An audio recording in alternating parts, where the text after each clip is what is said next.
السلام علیکم ورحمۃ اللہ وبرکاتہ۔ الحمد للہ وحدہ والصلاة والسلام علی من لا نبی بعدہ، اما بعد۔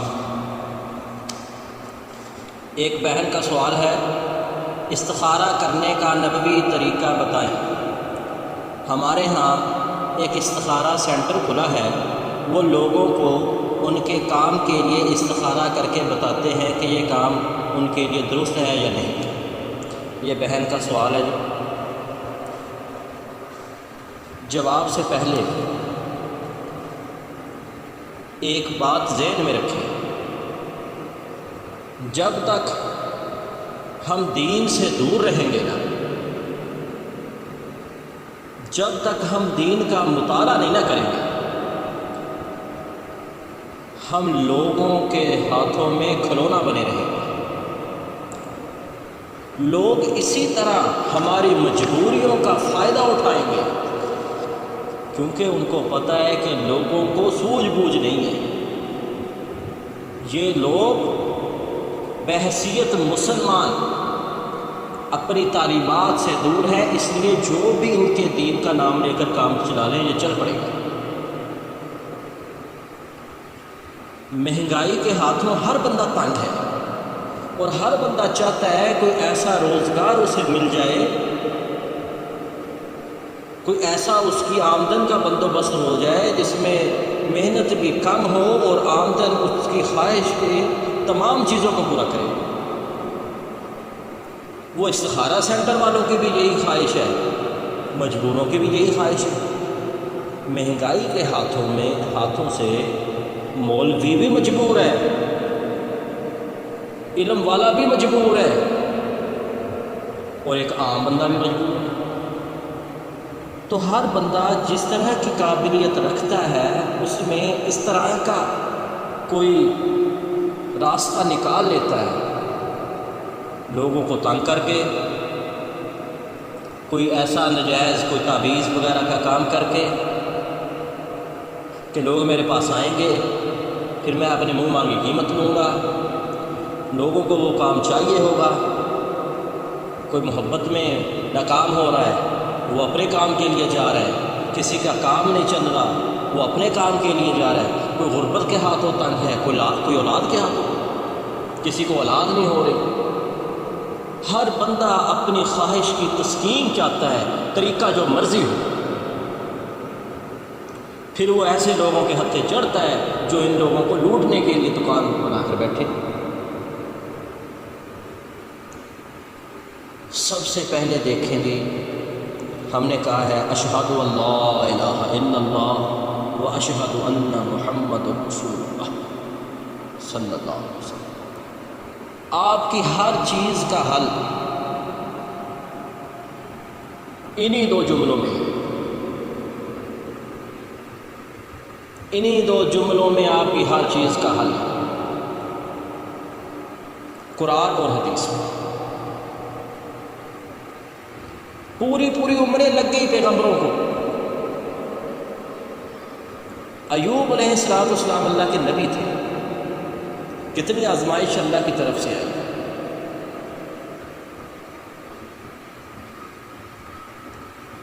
ابراہیم علیہ السلام کو اولاد کب ملی؟ نوح علیہ السلام پیغمبر ہونے کے باوجود اپنے بچے کو نہیں بچا سکے۔ یہ سب پیغمبروں کی باتیں ہیں۔ ہم کدھر بیٹھے ہیں؟ ہم کیا ہیں؟ ہمارا کردار کیا ہے؟ پیغمبروں کا کردار تو ایسا مثالی کہ اللہ نے قرآن میں تعریفیں کی۔ ہمارا کیا کردار ہے؟ اپنے ایسے کرداروں کو لے کر، اور اتنی بے صبری ہے ہم میں کہ ہمارے کام اتنی جلدی ہو جائے، اتنی بے صبری ہے ہم میں کہ ہم ہر رستہ اختیار کرنے کے لیے تیار ہے، کیا اس کی اسلام نے ہمیں اجازت دی ہو یا نہ دی۔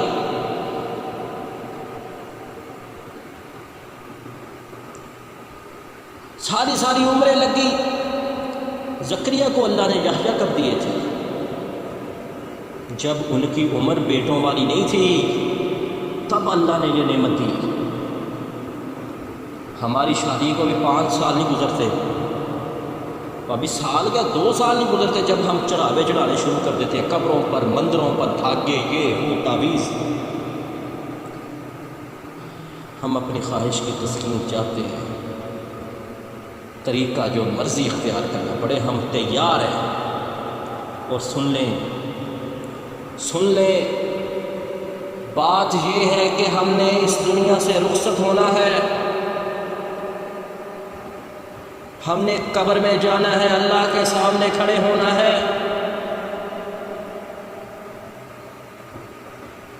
اپنی زندگی کو ایسے گزاریں کہ جب اللہ کے سامنے کھڑے ہوں تو شرمندگی نہ ہو۔ اور یہ آزمائشیں جو اللہ کی طرف سے آتی ہیں یہ توشہ آخرت ہے، یہ آخرت کے میوے ہیں، ان میں صبر کرنا، ان میں اچھے اجر کی امید رکھنا، ان میں نبوی طریقہ اختیار کرنا اور اللہ پر بھروسہ کرنا، یہ توکل، یہ سب چیزیں جو ہیں یہ ہماری آخرت کے لیے اعمال کا ذخیرہ ہے۔ وہ سمجھا جائے یہ پریشانیاں نہیں ہے، کیونکہ یہ زندگی 60-70 سال کے بعد موت ہے۔ اگر پریشان ہوں گے تب بھی دن گزر جائے گا، خوش ہو گے تب بھی دن گزر جائے گا، زندگی گزر جائے گی، بیمار ہو گے تب بھی زندگی گزر جائے گی، موت آ جائے گی۔ لیکن جب بھی موت آئے گی پھر اگلے جہان میں جو اگلا جہان ہے اس ادھر وقت نہیں گزرنا۔ یہ اللہ کی طرف سے یہ جو چیزیں آتی ہیں یہ اپنے پسندیدہ بندے کو اللہ دیتے ہیں کہ اس کا آخرت میں بہتر ٹھکانہ ہو۔ وہ ادھر کی یہ جو 60 سال کی زندگی میں پریشانی اٹھا لے، جی لے جس طرح کی ہے، جو آخرت کے محلات ہے، فردوس کے محلات ہے، پھر اس کی عیش و عشرت اس کے لیے دائمی ہو جائے اس کے لیے۔ اللہ ہمارا خالق ہے، جیسے ایک باپ اپنے بیٹے کا اچھا برا سب بھلا بہتر جانتا ہے، اس طرح اللہ بھی خالق ہے، رب کائنات ہے۔ اس نے بچے کو چھوٹا ہونے سے لے کر بڑھاپے تک پروان چڑھایا ہے، اس کو اس کی خبر نہ ہو۔ یہ بات پہلے سمجھ لیں، اپنے عقیدے کو درست کریں، اپنی سوچ کو درست کریں، اپنی سوچ کو ہر وقت وحدہ لا شریک کی ذات کے اوپر رکھیں۔ اس کے علاوہ کوئی حل نہیں ہے، اس کے علاوہ کوئی حل نہیں ہے۔ اس دنیا میں ہر حل جو ہے وہ عارضی اور جھوٹا ہے۔ اللہ رب العزت کی کتاب کا حل سچا ہے۔ اگر اس کو کوئی سچا تسلیم نہیں نہ کرتا پھر میرے بھائیوں اس سے بہتر حل آپ کو نصیب ہو ہی نہیں سکتا اس دنیا میں جدھر مرضی گھوم لیں۔ اس کے بعد اب آئیں جی سوال کی طرف۔ نبی کریم علیہ السلام کی جو دور تھا، پیغمبر سے افضل ترین آدمی کوئی نہیں تھا۔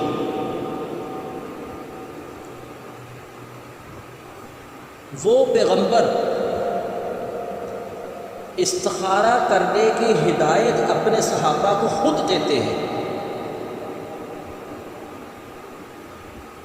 یہ نہیں کہتے وہ کہ میں پیغمبر آخر الزمان ہوں، اللہ کا سب سے زیادہ اس وقت جو موجود برگزیدہ بندوں میں سے میں وہ بندہ ہوں، اپنی دعائیں میرے پاس لے کر آؤ، میں تمہیں استخارہ کر کے تمہارے اچھے برے کام کے لیے بتا دوں۔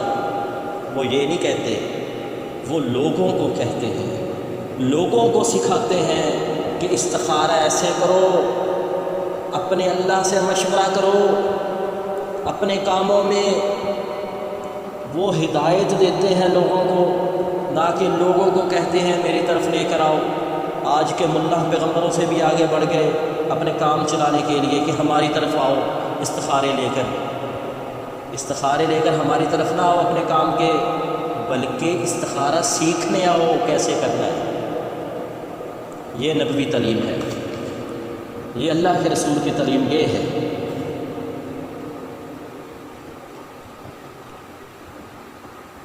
آپ کے صحابہ فرماتے ہیں، جابر بن عبداللہ رضی اللہ عنہ بتاتے ہیں، فرماتے ہیں ہمیں ہمارے نبی صلی اللہ علیہ وسلم استخارہ کی تعلیم اس طرح دیتے تھے جس طرح قرآن کی کوئی سورت کی ہمیں تعلیم دیتے۔ اتنی اہمیت تھی اللہ کے رسول کے نزدیک استخارہ کی کہ اپنے معاملوں میں اللہ واحد پر توکل کرتے ہوئے اس سے مانگو، کسی انسان کی طرف اپنے رخ کو نہ کرو۔ انسان جیسا بھی ہے اللہ کا بندہ ہے، اپنی آرزو اپنی تمنا اللہ کے سامنے رکھے۔ پھر آپ نے دعا سکھلائی۔ جابر فرماتے ہیں کہ اللہ کے رسول نے فرمایا کہ فرض نماز کے علاوہ 2 رکعت نماز پڑھو، اس نماز میں اللہ سے یہ دعا، اللہم انی استخیرک بعلمک واستقدرک بقدرتک واسألک من فضلک العظیم فإنک تقدر ولا اقدر وتعلم ولا اعلم وانت علام الغیوب اللہم ان كنت تعلم ان هذا الامر خیر لی فی دینی ومعاشی وعاقبت امری فاقدر لی ویسر لی ثم بارک لی فیہ وَإِن كُنْتَ تَعْلَمُ أَنَّ هَذَا الْأَمْرَ شَرٌّ لِّي فِي دِينِي وَمَعَاشِي وَعَاقِبَةِ أَمْرِي فَاصْرِفْ عَنِّي وَاصْرِفْنِي عَنْهُ وَاقْدُرْ لِيَ الْخَيْرَ حَيْثُ كَانَ ثُمَّ أَخْزِنِي بِهِ۔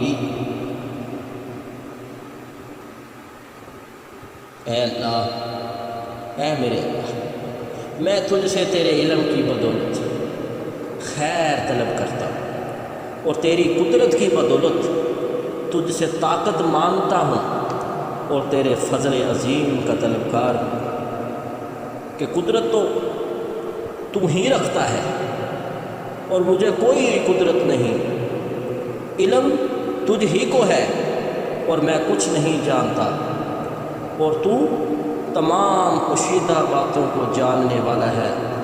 اے اللہ، اگر تو جانتا ہے کہ یہ کام جس کے لیے میں استخارہ کر رہا ہوں میرے دین اور دنیا کے لیے بہتر ہے، کام کے اعتبار سے اور انجام کے اعتبار سے، یا اللہ اس کو میرے نصیب میں لکھ دے اور اس پر حصول میرے لیے آسان کر دے۔ یا اللہ، اگر تو جانتا ہے کہ یہ کام میرے لیے بہتر نہیں ہے، برا ہے، میری دنیا اور آخرت کے اعتبار سے اس کا انجام اچھا نہیں ہے، یا اللہ مجھے اس سے دور کر دے، اس کو مجھ سے دور کر دے، اور اس کے لیے اس کے بدلے مجھے کوئی خیر والا کام دے دے، کوئی خیر والا کام دے دے۔ یا اللہ مجھے اس سے ہٹا دے، اس کو مجھ سے ہٹا دے، پھر میرے لیے کیا کر، کوئی خیر والا کام دے دے۔ یا اللہ، اس میں ایک لفظ آتا ہے حاضر امر، یعنی یہ کام جو میں کرنے والا ہوں،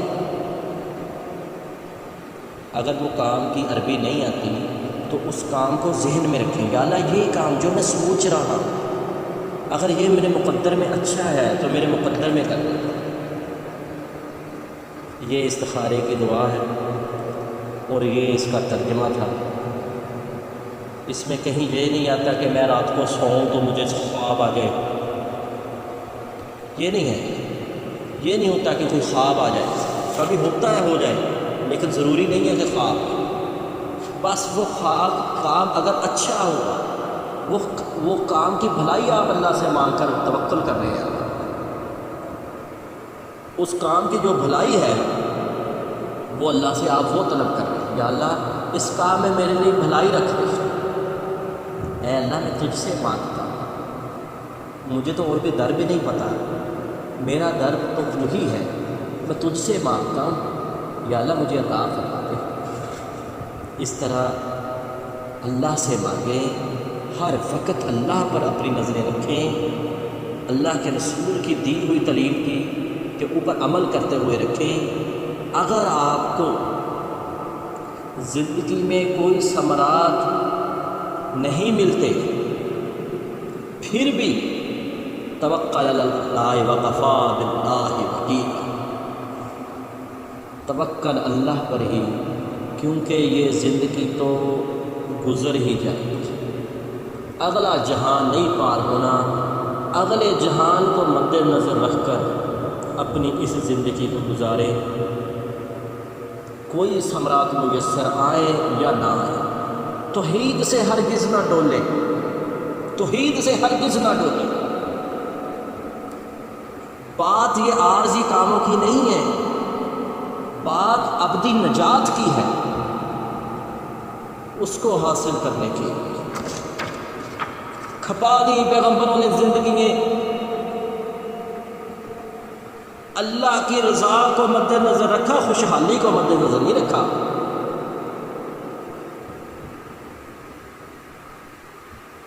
دنیا کی حقیقت کو سمجھیے، دنیا کی حقیقت کو پہچان لیجئے،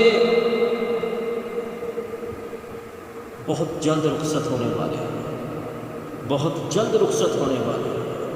کوئی ترتیب نہیں، جوان جا رہے ہیں، بچے جا رہے ہیں، بے ترتیبیں جا رہے ہیں۔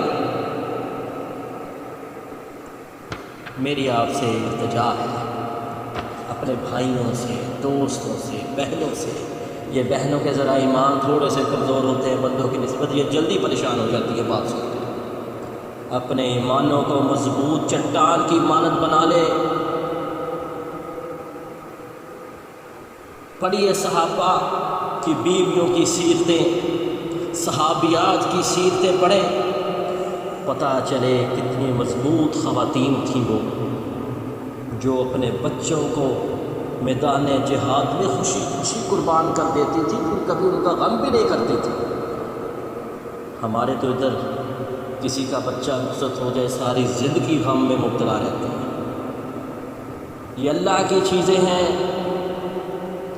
اللہ انہیں لے جائے گا، ہم نہ ان کو لانے میں قدرت رکھتے تھے، نہ ان کو بھیجنے میں ہماری کوئی دخل ہے۔ یہ اللہ کے کام ہے، جس کے کام ہے اسی پر اس کو چھوڑ دے۔ آپ کے ذمے یہی کام ہے کہ آپ بندگی کریں، آپ اس کے بندے، غلام، نوکر بن کر رہیں۔